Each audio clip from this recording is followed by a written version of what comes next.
தேவன் நமக்கு என்ன ஆசீர்வாதம் வைத்திருக்கிறார். ஒவ்வொரு நாளும் அவருடைய கிருபை புதிதாக இருக்கிறது. அவருடைய வழி நடத்துதலும் ஆசீர்வாதங்களும் புதிதாக இருக்கிறது. நான் எதை வைத்து ஜெபம் பண்ணி ஆசீர்வாதத்தை சுதந்திரித்து கொள்ளுவது?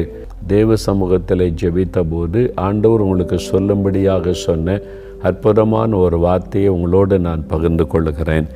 ஏசாயா 43 அதிகாரம் 18-19 வசனங்கள். முந்தினவைகளை நினைக்க வேண்டாம், பூர்வமானவைகளை சிந்திக்க வேண்டாம்.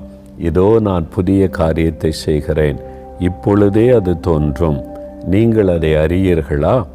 நான் வனாந்தரத்திலே வழியையும் அவாந்தர வெளியிலே ஆறுகளையும் உண்டாக்குவேன். ஆண்டவர் சொல்லுகிறார், இதோ நான் புதிய காரியத்தை செய்கிறேன். Behold, I will do a new thing. உங்களை பார்த்து தான் சொல்லுகிறார், என் மகனே, என் மகளே, நான் உனக்கு புதிய காரியத்தை செய்கிறேன். ஒரு புதிய ஆசீர்வாதத்தை கட்டளையிடுகிறேன். ஒரு புதிய வழியை உனக்காக திறக்கிறேன். ஒரு புதிய நன்மையை நீ காணப்போகிறாய். நான் புதுவிதமாக உன் வாழ்க்கையில் ஒரு காரியத்தை செய்ய போகிறேன். நம்முடைய ஆண்டவர் நாள்தோறும் புதிய கிருபைகளை தருகிறவர். வருடந்தோறும் புது நன்மைகளை நமக்கு அருளி செய்கிறவர். அவருடைய கிருபை நமக்கு புதிதாக இருக்கிறது. ஆண்டவருக்கு ஸ்தோத்திரம். ஆண்டவருடைய கிரியைகளை நீங்கள் வேதத்தில் வாசித்து பார்த்தால் ஒவ்வொன்றும் புதிதாக இருப்பதை நீங்கள் பார்க்க முடியும். ஒரே மாதிரி எல்லாமே இருப்பதில்லை. இயேசு இந்த உலகத்தில் உலாவும் பொழுது ஆண்டவர் செய்த அற்புதத்தை பாருங்கள். ஒரே விதமாக எல்லாருக்கும் அற்புதம் செய்யவில்லை. ஒரு சமயம் கண் தெரியாத ஒருவரை பார்க்கும்போது கண்ணில் கை வைத்து சுகமாக்குகிறார். ஒரு சமயம் ஒருவரை பார்த்து சொல்லுகிறார், நீ சேற்றை பூசி குளத்திலே கழுவு, உனக்கு கண் பார்வை வந்துவிடும் என்று சொல்லுகிறார். ஒருவரை பார்த்து ஒன்றுமே சொல்ல, விசுவாசப்படி உனக்காக கடந்தார், பார்வை வந்து விட்டது. ஒரே விதமான அற்புதம் விதவிதமாக ஆண்டவர் செய்கிறார். என்னால் அவர் புதிய காரியத்தை செய்கிற தேவன். உங்கள் வாழ்க்கையிலையும் இதுவரை கண்டிராத புதிய காரியத்தை ஆண்டவர் இந்த மாதத்தில் செய்ய போகிறார். நீங்கள் விசுவாசிக்கிறீங்களா? ஆண்டவர் எனக்கு புதிய காரியத்தை செய்ய போகிறார் என்று. என்ன புதிய காரியத்தை ஆண்டவர் செய்ய போகிறார்? அதையும் ஆண்டவர் சொல்கிறார் பாருங்க. முதலாவது, நான் வனாந்தரத்திலே வழியை உண்டாக்குவேன். இதான் முதலாவது ஆண்டவர் செய்ய போகிற புதிய காரியம். I will make a way in the wilderness. வனாந்தரத்திலே நான் வழி உண்டாக்குவேன். வனாந்தரம்னா என்னது? வில்டர்னஸ்ன்னு பார்த்தா கண்ணு கட்டின தூரம் வரைக்கும் பாதையே தெரியாது, எந்த பக்கம் போகிறதுன்னு தெரியாது. சில சமயத்தில் ஆட்கள் நடந்து போன சில பாதைகள் தெரியலாம். ஆனால் பொதுவாக வனாந்தரத்தில் வந்து நின்னா எந்த பக்கம் போகிறது கண்ணு கட்டின தூரம் வரைக்கும் ஒன்றுமே தெரியாது. அந்த மாதிரி சூழ்நிலையில் வழியே இல்லாத இடத்துல நான் உனக்கு வழி உண்டாக்குவேன். அதான் ஆண்டு சொல்கிறார். Where there is no way I will make a way. வழி இல்லாத இடத்துல உனக்காக வழி உண்டாக்குவேன். இன்றைக்கு உங்கள் வாழ்க்கையில் உங்களுடைய படிப்பு, உங்களுடைய வேலை, உங்களுடைய தொழில், உங்களுடைய குடும்ப காரியத்தில் ஒரு வழியுமே தெரிய மாட்டேங்குது. ஏதோ கண்ணை கட்டி காட்டில் விட்ட மாதிரி இருக்குது, வனாந்தரத்தில் நிற்கிற மாதிரி இருக்குது, எந்த வழியாக போகிறதுன்னு தெரில, எனக்கு ஒரு வழியும் திறக்கப்படலை அப்படின்னு நினைக்கிறீங்களா? ஆண்டவர் உங்களுக்கு ஒரு புதிய காரியத்தை செய்கிறார். வழி உங்களுக்காக திறக்கப்பட போகிறது. ஒரு வழியை உண்டாக்கி அந்த வழியில் உங்களை நடத்த போகிறார். அதுதான் ஆண்டவர் உங்களுக்கு செய்கிற ஒரு அற்புதம். நான் ஒரு சமயம் துபாய் தேசத்துக்கு ஊழியத்துக்கு போயிருந்தேன், அநேக ஆண்டுகளுக்கு முன்னால். அப்போது ஒரு சகோதரனை நான் சந்தித்தேன். இயேசுவின் மேலே அவருக்கு ரொம்ப அன்பு, அளவில்லாத ஒரு அன்பு. வேலை நேரம் போக மற்ற சமயத்தில் ஊழியெல்லாம் செய்து ஆண்டவரை மகிமைப்படுத்துவதை நான் கவனித்தேன். இயேசுவின் மேலே ஏன் இவ்வளோ பெரிய அன்பு, ஆண்டவருக்காக ஏன் இவ்வளோ வைராக்கியத்தோடு ஊழியெல்லாம் செய்கிறாங்க. எல்லோரும் ஏதோ அந்த வாரத்தில் ஒரு நாள் சர்ச்சுக்கு போகிறாங்க, அதில் பங்கு பெறாங்க, காணிக்க போடுறாங்க, கடமை முடிந்ததுன்னு வந்துடுறாங்க. இவர் அப்படி இல்லாமல் இயேசுக்காக என்ன செய்யலான்னு அவளோடு செய்கிறாரே. அதனால் நான் விசாரித்தேன். அப்போ அவருடைய வாழ்க்கையில் நடந்த ஒரு சம்பவத்தை சொன்னார். சில ஆண்டுகளுக்கு முன்னால் வேலை தேடி துபாய்க்கு வந்தார். அப்போ ஒரு டெம்பரரி விசா கொடுப்பாங்களா 3 மாதத்திற்கு. அவருடைய நண்பர் ஒருவர் மூலமாக துபாய் வந்து சேர்ந்துட்டார். 3 மாதத்துக்குள்ளே வேலை கிடச்சி வேலையில் ஜாயின் பண்ணிட்டா துபாயில் தங்க முடியும். ஆனால் அந்த 3 மாதத்துக்குள்ளே வேலை கிடைக்காட்டா ஊருக்கு திரும்பி வந்துடணும், அவ்வளவுதான், விசா முடிந்து போயிடும். அப்போ அவருக்கு ஒரு எதிர்பார்ப்போடு போயிருந்தார். ஆண்டவர் 3 மாதத்துக்குள்ளே வேலை தருவார்னு சொல்லி ஜெபம் பண்ணி பல வேலைகள் முயற்சி பண்ணினார். சில இன்டர்வியூக்கெல்லாம் போனார். ஒரு வழியும் திறக்கப்படவில்லை. நாட்கள் 1 மாதம் கடந்தது, 2வது மாதம் கடந்தது, 3வது மாதம் முடிய போகுது. இன்னும் 3 நாள் தான் இருக்குது.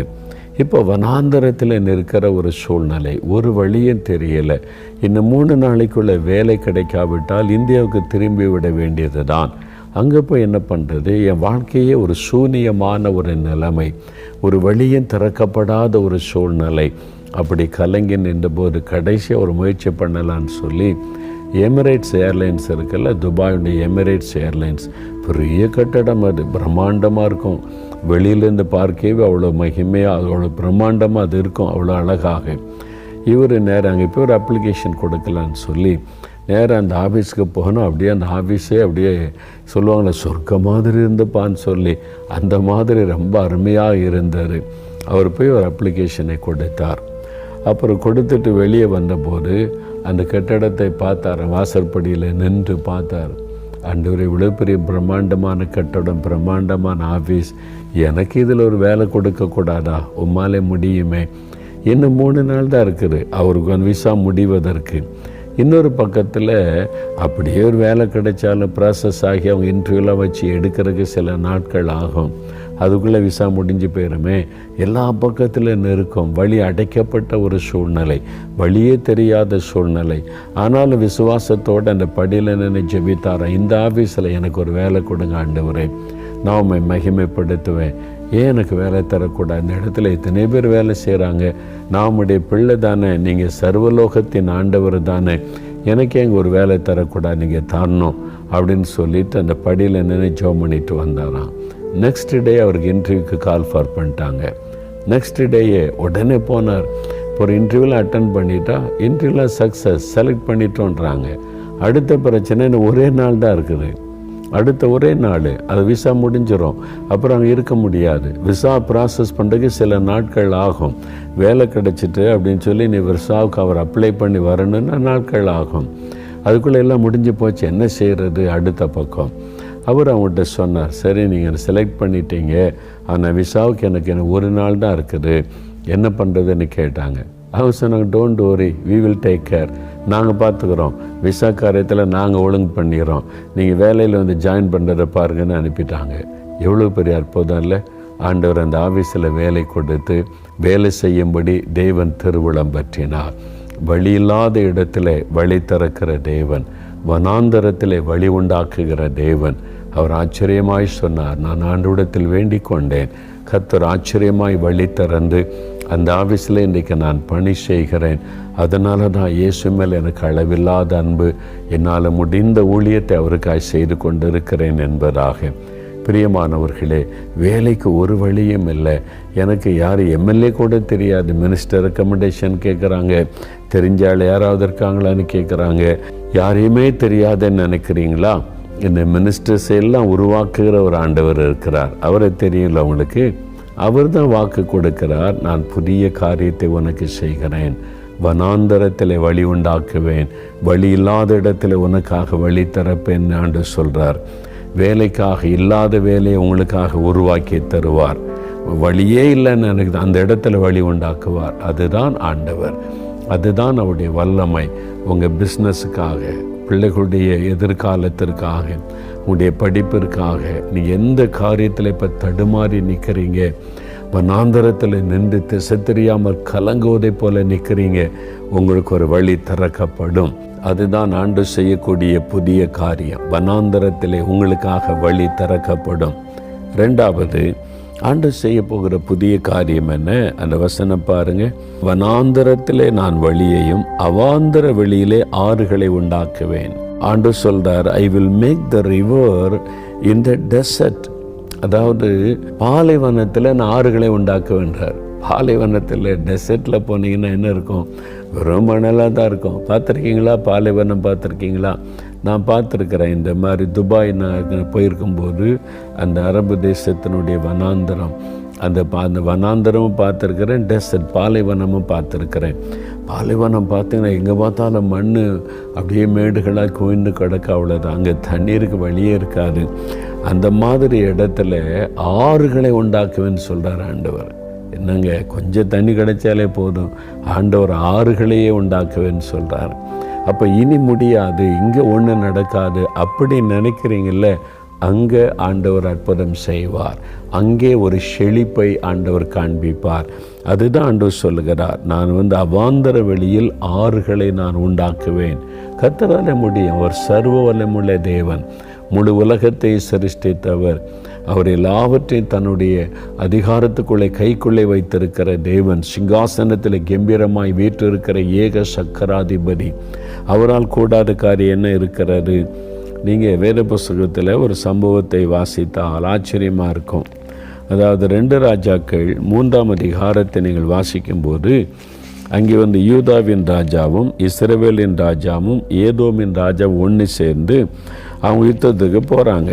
மோவாபியருக்கு விரோதமாக யுத்தம் பண்ண போகிறாங்க. 3 தேசத்தினுடைய ராஜாக்கள், 3 தேசத்தினுடைய இராணுவம். அப்போ எத்தனை ஆயிரக்கணக்கான பேர் இருந்திருப்பாங்க பாருங்கள். அவங்க யுத்தம் பண்ண போனால் அங்கே தண்ணீர் இல்லை. அவங்க போன அந்த இடத்துல தண்ணீர் இல்லை. ஒரு பாலைவனம் மாதிரி வச்சுக்கிட்டுங்களேன், வனாந்தரம். தண்ணி இல்லை, தண்ணிக்கு தேடுறாங்க, தண்ணி இல்லை. எல்லாம் தண்ணி தாகத்தில் சோர்ந்து போகிறாங்க. இன்னும் கொஞ்ச நேரத்தில் தண்ணி தாகத்தில் மயங்கி விழுந்துருவாங்க. எப்படி எதிரியோடு யுத்தம் பண்ணி ஜெயிக்க முடியும்? ஆபத்தான சூழ்நிலை, ஒரு வழியும் தெரியலை. அப்போ கர்த்தருடைய தீர்க்கதரிசிங்க யாராவது இருக்கிறாங்களான்னு அந்த யூதா தேசத்தின் ராஜா யோசபாத்து கேட்கிறார். அப்போ அவங்க எலிசா என்கிற தீர்க்கதரிசியை கூட்டிகிட்டு வர்றாங்க. அவர் வந்த பொழுது கர்த்தருடைய ஆவியானவர் அவர் மேலே இறங்கி தீர்க்க தரிசனமாக ஒருத்த வார்த்தை சொல்கிறார் பாருங்க. 2 ராஜாக்கள் 3ஆம் அதிகாரம் 16-17 வசனம். அவன் கர்த்தர் உரைக்கிறது என்னவென்றால், இந்த பள்ளத்தாக்கிலே எங்கும் வாய்க்கால்களை வெட்டுங்கள். நீங்கள் காற்றையும் காண மாட்டீர்கள், மழையையும் காண மாட்டீர்கள். ஆனாலும் நீங்களும் உங்கள் ஆடு மாடுகளும் உங்கள் மிருக ஜீவன்களும் குடிக்கும்படிக்கு இந்த பள்ளத்தாக்கு தண்ணீரால் நிரப்பப்படும் என்று கர்த்தர் சொல்லுகிறார். இது கர்த்தரின் பார்வைக்கு அற்பமான ஒரு காரியம். ஐயா, இந்த இடம் பாருங்கள், இது ஒரு பாலைவனமாக இருக்குது, இங்கே தண்ணிக்கு வழி இல்லை. இங்கே வாய்க்காலை வெட்டுனா தண்ணி வருமா? அதில் உங்கள் காரியம் இல்லை. நீ வாய்க்காலை வெட்டு, உன் வேலையை நீ செய்.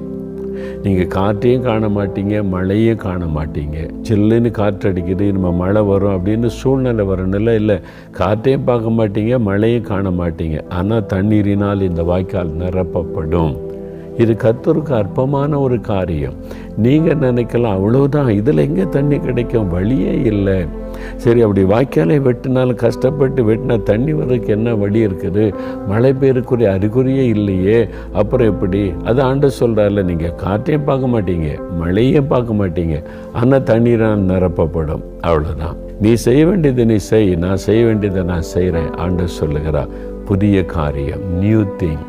இது கிரகிக்க முடியாத காரியம். யோசித்து பாருங்கள், இதை நம்ப முடியாத காரியமாக இருக்குது. எப்படிங்க ஒரு வழியும் இல்லாத இடத்துல ஒரு வாய்க்காலை வெட்டினா அது எப்படி தண்ணீரால் நிரப்பப்படும்? 3 இராணுவ வீரர்கள், குதிரைகள், மிருக ஜீவன்கள் அதெல்லாம் தண்ணி குடிக்கணும். எல்லாத்துக்கும் நீங்கள் தண்ணி நான் தருவேன்னு ஆண்டவர் சொல்கிறாரு. அதுதான் ஆண்டவர் செய்கிறார். புதிய காரியம் உங்களுக்கு ஆண்டவர் செய்வார். அவங்க உடனே சரி, கர்த்தர் சொல்லிட்டார், நீ வாய்க்கால்களை வெட்டினாங்க. அப்போ ஆண்டவர் பாருங்கள், தண்ணீரினால் நிரப்பினாராம். 20ஆம் வசனம், தேசம் தண்ணீரால் நிரம்பிற்று. ஆண்டவர் சொன்ன மாதிரி செய்துட்டார். இதுதான் புதிய காரியம். மழையும் காற்றும் இல்லை, மழையும் இல்லை, தண்ணீர் நிரம்புது. எப்படி? இயற்கைக்கு மேற்பட்ட காரியத்தை செய்கிற தேவன். நீங்கள் சூழ்நிலையை பார்த்துக்கிட்டு இருக்கீங்க. ஆண்டவர் சொல்கிறாரு, இது எனக்கு அற்பமான காரியம். உன் கடன் பிரச்சனையா இவ்வளோ பெருசாக இருக்குதா? வியாதி இவ்வளோ கொடூரமாக இருக்குதா? இந்த மாதிரி வாசல் அடைக்கப்பட்டு இருக்குதா? ஒரு வழியும் இல்லை, ஒன்றும் பண்ண முடியாதுன்னு நீ நினைக்கிறியா? என்னாலே முடியும். நீ செய்ய வேண்டியது வாய்க்காலை வெட்டு, அதை நிரப்ப வேண்டியது என்னுடைய பொறுப்பு.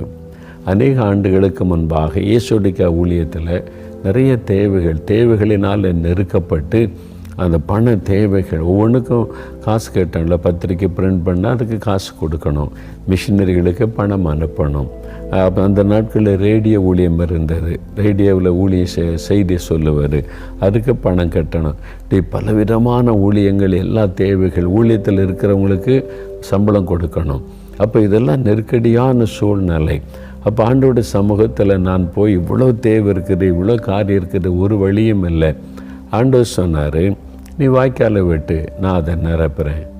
இந்த பகுதியை கொண்டு தான் பேசினார். நீ வாய்க்காலை விட்டு நான் அதை நிரப்புறேன் அப்படின்னா என்னது ஆண்டவரை என்ன பண்ணணும்? நீ ஜெபத்தில் தேவனுக்கு தெரியப்படுத்து.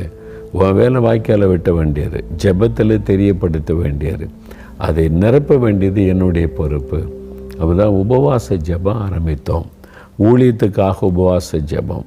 அப்போ மாதத்தில் முதல் வாரத்தில் ஒரு நாள் முழுவதும் உபவாசம் பண்ணி ஊழியத்துக்காக ஜெபிப்பார். அப்போ கடைசியில் ஊழிய தேவைகள் அதெல்லாம் எழுதுவோம். பத்திரிக்கைக்கு இந்த மாதம் இவ்வளவு தேவை, மிஷினரி ஊழியத்துக்கு இந்த மாதம் இவ்வளவு தேவை, நம்ம ரேடியோ ஊழியத்துக்கு இந்த மாதம் இவ்வளவு தேவை, அது மாதிரி சேலரிக்கு இந்த மாதம் இவ்வளவு தேவை, கரண்ட் பில்லு கட்ட இவ்வளவு தேவை, ஊழியத்துக்கு என்னென்ன தேவை இருக்குதோ எல்லாத்தையும் லிஸ்ட் எடுத்து அது ஆண்டவருடைய பாத்திரம் உபவாசம் பண்ணி ஜெபிக்கிற ஆண்டவரை இந்த தேவையை நீங்கள் சந்திக்கணும், இந்த தேவைக்கு ஒரு அற்புதம் செய்யணும். அதான் வாய்க்காலை வெட்டுவார். நம்மளால் முடிந்தது வாய்க்காலை வெட்ட முடியும், அவ்வளோதான். தண்ணீரினால் நிரப்ப வேண்டியது அவருடைய வேலை, அது அவரால் தான் செய்ய முடியும். பாருங்கள், வாய்க்காலை வெட்டியாச்சுது, ஒவ்வொரு காரியத்தை சொல்லி ஜெபித்தாச்சுது. அற்புதமாய் பாருங்கள், அந்த மாதம் முடிவதற்குள்ளாக எல்லா தேவைகளும் சந்திக்கப்பட்டு விட்டது. பத்திரிகைக்கான தேவை சந்திக்கப்பட்டு விட்டது, மிஷினரி ஊழியத்துக்கான தேவை சந்திக்கப்பட்டு விட்டது, சேலரி கொடுக்க வேண்டிய தேவை சந்திக்கப்பட்டு விட்டது, கரண்ட் பில் கட்டக்கூடிய தேவை சந்திக்கப்பட்டு விட்டது. ஒவ்வொரு மாதமும் முதல் வாரத்தில் நாங்கள் ஒரு நாள் உபவாசம் பண்ணி ஜெபிக்கிறோம். எல்லா ஊழியத்தையும் நாங்கள் லிஸ்ட் எடுத்து என்னென்ன தேவைகள், இப்போ டிவி ஊழியத்துக்கு இவ்வளோ தேவை இருக்கிறது, பில்டிங் ஒர்க்குக்கு இவ்வளோ தேவை இருக்கிறது, வாய்க்காலை வெட்ட வேண்டியது வேலை நாங்கள் செய்கிறோம். அந்த மாதம் முடிவதற்குள்ளாக எல்லா தேவையும் சந்திக்கப்பட்டு விடுகிறாரு. அப்போ நம்ம வாய்க்காலை வெட்டினா தேவன் அதை தண்ணீரினால் நிரப்புவாராம். அது எப்படி நடக்கிறது? அது கிரகிக்க முடியாதது, அதை நம்ப முடியாதது, நம்ம நினைத்து பார்க்க முடியாதது. இயற்கைக்கு மேற்பட்ட ஒரு காரியத்தை செய்கிறவர் தான் நம்முடைய ஆண்டவர். இல்லை, எனக்கு கடன் பிரச்சனை இத்தனை லட்சம் இருக்குதே, எத்தனை லட்சம் இருந்தால் வாய்க்காலை வெட்டுங்க. பிள்ளைகளை படிக்க வைக்கணும், இவ்வளோ பெரிய தேவை இருக்குது, வாய்க்காலை வெட்டுங்க. குடும்பமாக உபவாசம் பண்ணுங்க, ஜெபம் பண்ணுங்க. சோம்பேறியாக உட்கார்ந்துருக்கிறவங்களுக்கு ஆண்டவர் உதவி செய்ய முடியாது. ஆண்டவர் இப்போ அவங்களுக்கு தண்ணீர் தாகம் களைப்பாக இருக்கிறாங்க, நீங்களாம் ரொம்ப களைப்பாக இருங்க, சும்மா இருங்க, நான் தண்ணி கொண்டு வரேன், எனக்கு கொண்டு வந்தாரா? வாய்க்காலை வெட்டு, நீ செய்ய வேண்டியதை நீ செய்யணும்.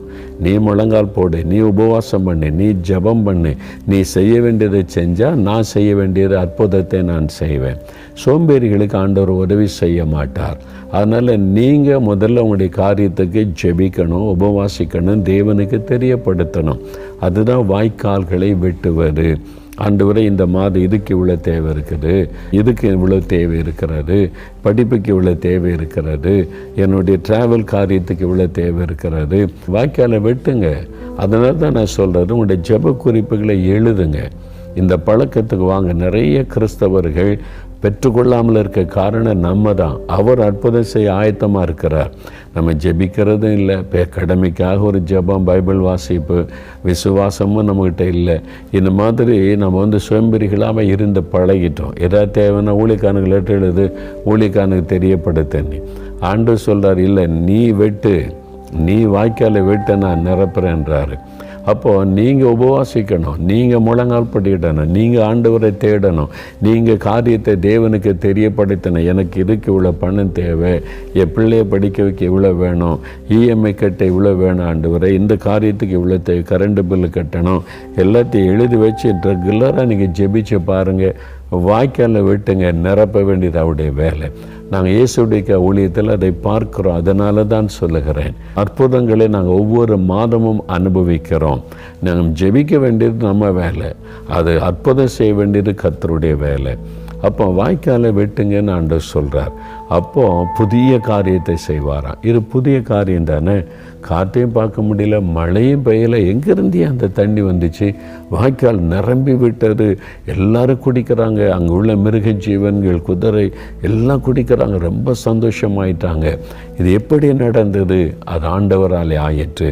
அது புதிய காரியம் உங்களுக்கு செய்ய போகிறார். உங்களுடைய கடன் பிரச்சனை மாற, உங்களுடைய பண பிரச்சனை சந்திக்கப்பட, உங்களுடைய குடும்பத்தில் நோய்கள் நீங்க, உங்களுடைய குடும்பத்தில் சமாதானம் உண்டாக, உங்களுடைய பிள்ளைகள் காரியத்தில் ஒரு வழி திறக்கப்பட, எந்த காரியமாக இருக்கட்டும், ஆண்டவர் புதிய காரியத்தை செய்ய போகிறார்.